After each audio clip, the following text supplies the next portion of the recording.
you go to the AT&T Center, everybody, of course, focuses on the game and the players working hard to try to get another W. But there's a lot of other folks that are working very hard to try to keep you entertained, including the camera operators at the AT&T Center. So we sent out insiders Andrew Goodwin to find out just exactly what all they do. Common misconception is that we get to enjoy the game and just watch it courtside, but truth is it's a lot of work. My name's Alejandro Doyos, and I'm one of the camera operators here at the AT&T Center. The stuff I shoot is shown on the big thing that's hanging up in the middle of the arena that most people think is a jumbotron. It's actually called the lighthouse. Once I show up, I'm working until the buzzer sounds, because there's a game to shoot, there's the pre-game stuff, there's timeouts, there's halftime, there's post-game, there's concerts, there's a bunch of stuff happening. Half of the time I don't know what the score is because I'm just I'm paying attention to what's happening, and I'm trying to capture the best moments.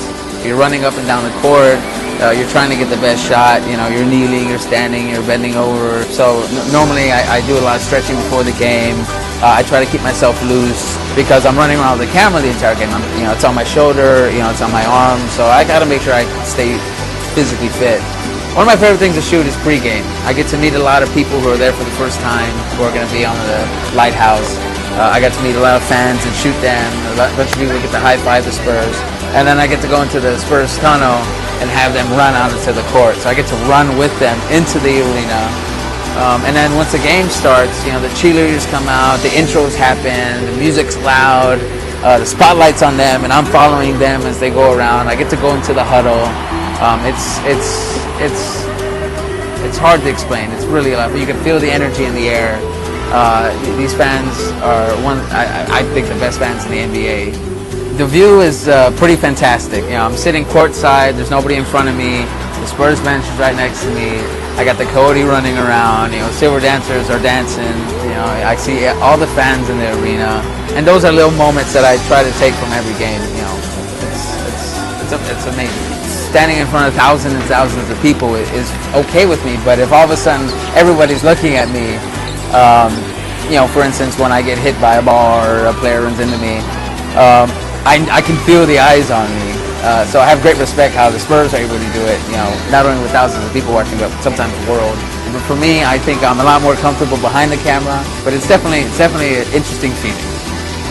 I remember when I was younger, my family saved money to buy tickets for the family to go to the Spurs game.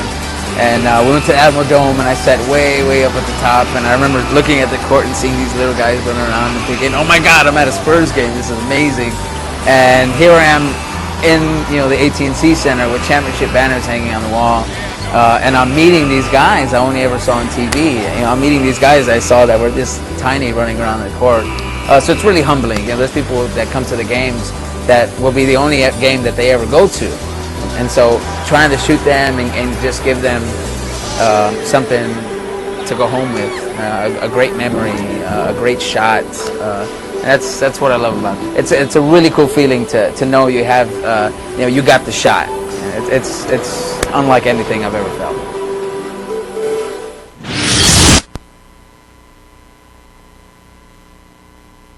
Mars, at this time, assume a good supported firing position. Load 3 rounds in your magazine, lock and load. We're at the Alert Center here in Maxwell, Texas. We came out to train our cadets up on the basic fundamentals of rifle marksmanship, and just came out here to give them some practical exercise on that after extensive safety training. The rifle we're shooting is the M16. What we're doing here is first having the cadets zero in, basically adjusting the rifle to the target, and after that they qualify, shoot in the prone position, basically laying down, and then kneeling, and they have 40 rounds to qualify. Move your selector lever from safe to semi-automatic. Commence firing.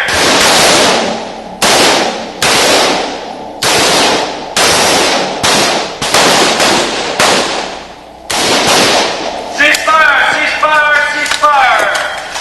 It's good just to qualify and get to know how well you fire with your weapon, especially before you might see combat later on in the future. And this here in the cadet world, it's more just an introduction and getting them familiar with the weapons, but we try to train them up the best that we can.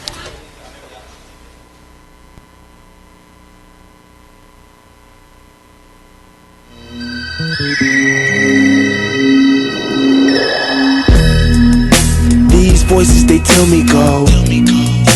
Why should I ever go? Man, I'm so comfortable here. Why should I head to a place where people live in fear? I guess these are the cards she threw out and dealt. She said I gotta do it alone. She said I gotta do it alone. I guess I gotta go.